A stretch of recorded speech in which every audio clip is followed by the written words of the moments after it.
میں گزشتہ پروگرام میں گفتگو ہوئی تھی،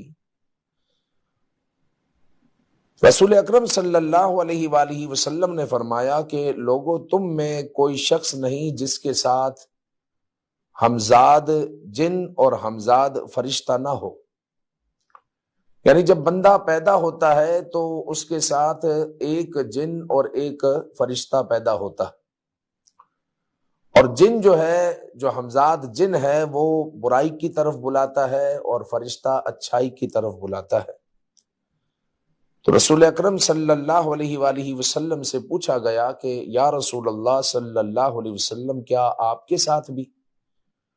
تو حضور علیہ الصلوۃ والسلام نے فرمایا کہ جی ہاں، میرے ساتھ بھی، لیکن اللہ تعالیٰ نے میری مدد فرمائی۔ جو میرے ساتھ ہمزاد جن ہے، جو ہمزاد شیطان ہے، وہ مسلمان ہو گیا، اور وہ مجھے سوائے بھلائی کے کچھ نہیں کہتا۔ تو انسان کو جو ہمزاد شیطان ہوتا ہے، اس کی طرف سے پھر الذی یوسوس فی صدور الناس، جو شیطان ہے وہ وسوسے ڈالتا ہے، لیکن وسوسوں پر ہماری کوئی گرفت نہیں ہے، لہٰذا اہل اسلام کو وسوسوں پر پریشان نہیں ہونا چاہیے۔